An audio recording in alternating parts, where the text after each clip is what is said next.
Hi friends, welcome to RST Healthy Kitchen. For more videos, subscribe my channel. Hi friends, இன்றைக்கி பார்க்க போகிற recipe என்னென்னா vegetable kurma. 10 நிமிஷத்தில் இந்த குருமாவை பண்ணிடலாம். ஸ்கிப் பண்ணாமல் பாருங்கள், அப்போ தான் உங்களுக்கு புரியும்.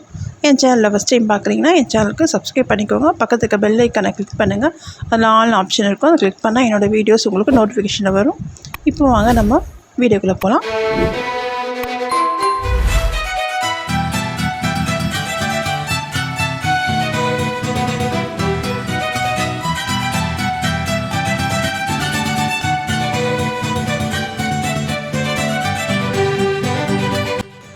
இதுக்கு ஃபஸ்ட்டு நம்ம எல்லாத்தையுமே அரைச்சி நம்ம சேர்க்க போகிறோம். அதுக்கு அடுப்பில் ஒரு கடாய் வச்சுட்டு 2 டேபிள் ஸ்பூன் எண்ணெய் விட்டுக்கோங்க. 2 வெங்காயத்தை நான் பெருசு பெருசாக கட் பண்ணி போட்டிருக்கேன். அதையும் சேர்த்துட்டு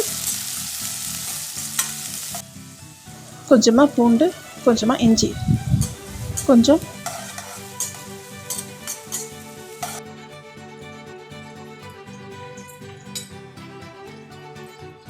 ஒரு ஸ்பூன் மிளகு, ஒரு பட்டை, 2 லவங்கம் இது சேர்த்துட்டு நல்லா கலந்து விட்டுக்கோங்க.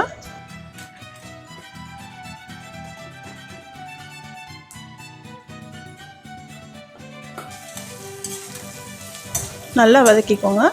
இது வதங்கும்போது நம்ம தக்காளி சேர்த்துக்கலாம். நான் 2 தக்காளி சேர்த்துருக்கேன். 2 தக்காளி சேர்த்துட்டு நல்லா கலந்து விட்டுக்கோங்க. இது ரொம்ப வதங்கி நமக்கு எண்ணெய் பிரிஞ்சு வரணும் அப்படிலாம் இல்லை, லைட்டாக வதங்கினாலே போதும். நான் ஒரு ஸ்பூன் சோம்பு சேர்த்துருக்கேன், அதையும் சேர்த்துட்டு நல்லா வதக்கிக்கோங்க. இப்போ இது வதக்கி நம்ம அரைச்சி நம்ம எடுத்து வச்சுக்கலாம் ஒரு சைடாக. இப்போ இது நல்லா வதங்கிடுச்சு. நான் கொஞ்சமாக வாசனைக்கு கருவேப்பிலை சேர்த்துருக்கேன். சேர்த்துட்டு இது நம்ம இப்போ அரைச்சிடலாம்.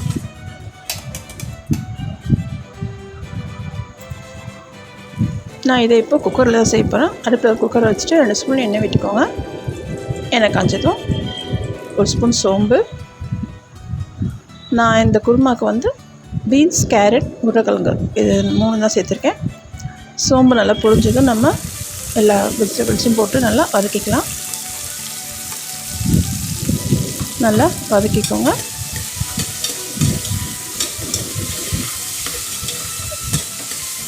இது நல்லா வதங்கினதும் இப்போ இதுக்கு தேவையான அளவு உப்பு, கொஞ்சமாக மஞ்சள்தூள்,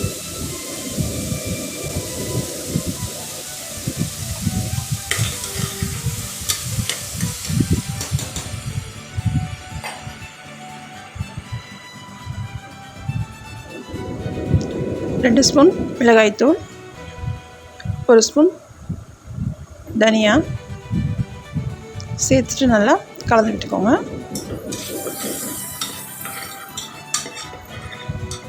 இப்போ நம்ம அரைச்ச அந்த விழுதை எல்லாம் சேர்த்துக்கலாம். சேர்த்துட்டு இதில் ஒரு 2 டம்ளர் தண்ணி சேர்த்து அதையும் நம்ம இதில் ஊற்றி கலந்துக்கலாம்.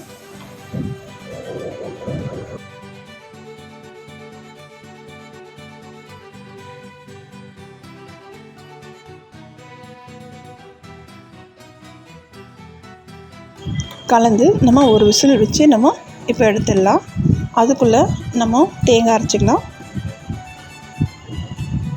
1/4 மூடி தேங்காய், 1 ஸ்பூன் கசகசா, ஒரு 4 பல் முந்திரி சேர்த்துட்டு நல்லா அரைச்சி மையாக அரைச்சி நம்ம எடுத்துகிட்டு வந்துடலாம்.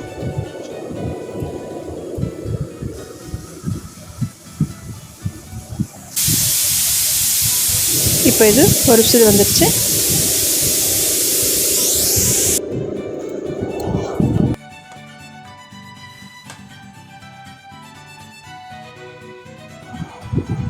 இப்போ நல்லா வெந்து வந்திருக்கு.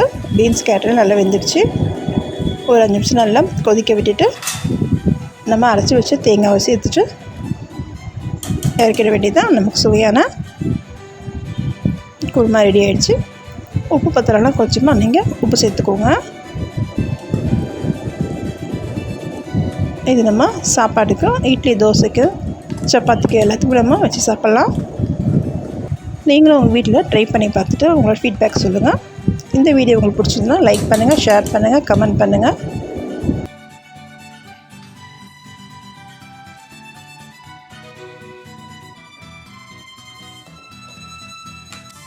Thanks for watching.